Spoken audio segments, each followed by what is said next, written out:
episode of the Note Closure Show. As always, Scott Carson, excited to be here today. Today's episode isn't going to be a very long one. It is something that's very important, though, that I don't think I've discussed in the past. I know we've talked a little bit about escrow accounts and forced place insurance and checking property taxes like that, but we had an issue pop up with one of our students this week that I wanted to make sure and make you guys aware of so that you're not falling into the same mistake. And it's not really a mistake, okay? It's literally, honestly, it's not his fault. It's honestly more so the company that he bought it from or the investor that he bought it from and the servicing company that they own that he bought it from. They did not do their job, and now he's having to pay for it.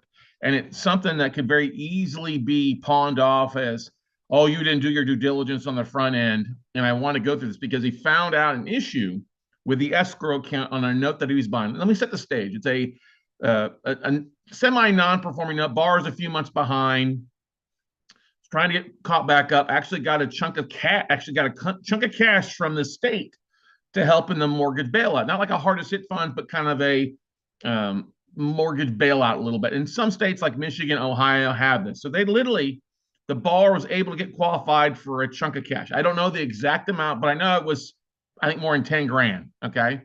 Well, the borrower is $3 grand behind in taxes, a couple years behind in taxes. Well, the investor who owned this note didn't pay the taxes.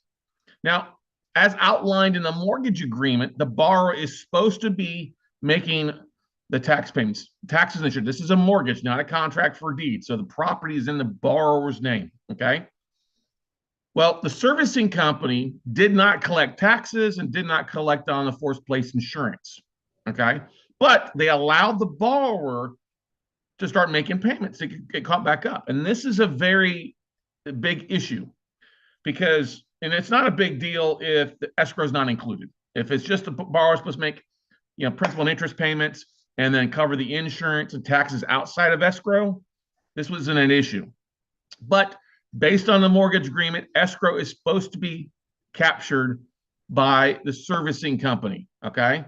So the servicing is supposed to collect the monthly payment plus a portion of taxes, plus the insurance, okay? Well, they weren't doing that. And now that the mortgage has been sold to my client, my student, there's $3 grand in back taxes. Well, it's just pretty easy to see, to check, okay, check online, up $3 grand in back taxes owed. Okay, we'll recover that. And he brought that up to say, hey, it's $3 grand behind in back taxes. And the seller, and this is one of the biggest things that just irritates the shit out of me, okay? Well, you should have checked that in the front end. We are not going to reduce the cost of the mortgage. And like, okay, fine. He should have checked it in the front end. But in the situation where the lender is supposed to be collecting, or in this case, the servicing company is supposed to be collecting taxes and insurance, when that mortgage was sold, guess what? And the minute they started accepting payments or partial payments from the borrower, guess what? It really nullifies the ability for my student to be able to go back to the borrower and say, listen, you're not paying. You need to start paying in full. The full payments get brought up, otherwise it's the foreclosure process. But that ability, like it's just like anything else you think about. If you start allowing the borrower to make partial payments, a judge is not going to enforce eviction if they're making a $200 a month payment and you've allowed them to do that. That's showing, oh, hey, you're allowing them to do that. You're accepting partial payments. You can't enforce foreclosing on. And that's kind of the thing that falls in line with the new servicing company. The servicing company looked at this and said, listen, hey, escrow is supposed to be collected. If the previous servicer is not collecting escrow, you're going to have to advance these funds. We can't necessarily go to the borrower and say, hey, you need to pay these funds now because it didn't fall through the agreement and the previous seller allowed them to get away with this. This is really kind of a crappy thing.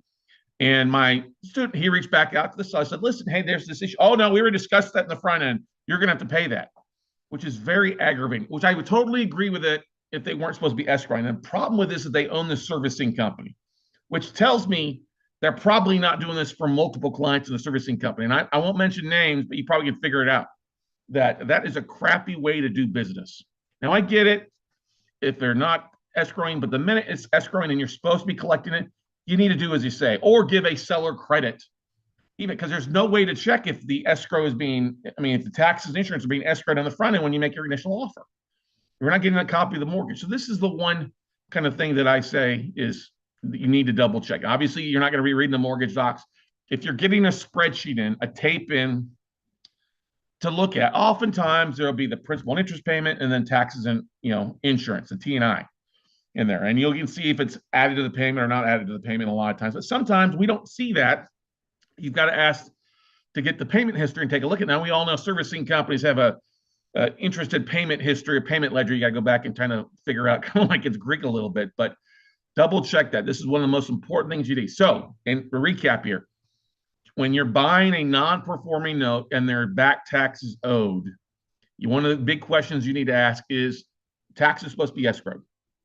Are you supposed to be collecting escrow? And if you started collecting payments, done any sort of loan modification, forbearance agreement, got bailout by the state, you need to be, as a qualified lender, you need to go in there and pay those back taxes. You need to go back in there, because if the borrower got that, then you need to show that as a credit from the borrower. They've technically paid that. But if you don't apply that, guess what? You're allowing them to get away with it. Now, the only way for my investor really to do this, now he's got to come out of pocket $3,000 for back taxes, okay, to avoid a tax sale in the upcoming end of the year. And then basically he would put this as a lender advance thing. So if he forecloses, guess what? He can't add that really as he can add that as a lender paid thing, a negative escrow, but it's one of the crappiest things I've seen in a while. And these people should know better.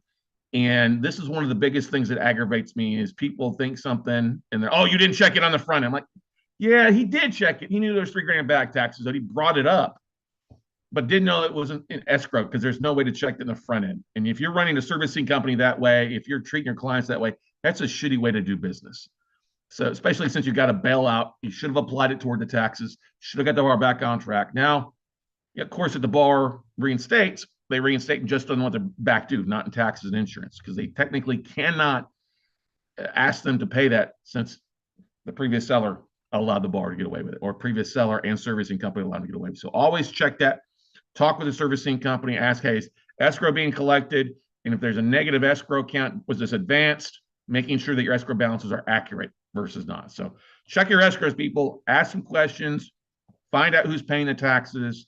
And make sure if they've received some cash in a bailout, they take care of the taxes, because that's one of the most important things you can do. And especially if it's escrowed in or rolled in with the agreement to cover up back payments, reserves, and all that good stuff as well. So anyway, guys, be careful out there. As always, feel free to reach out to me at talkwithscottcarson.com. I'm always glad to help answer the questions, help walk you through that, and help you avoid making mistakes as a note investor.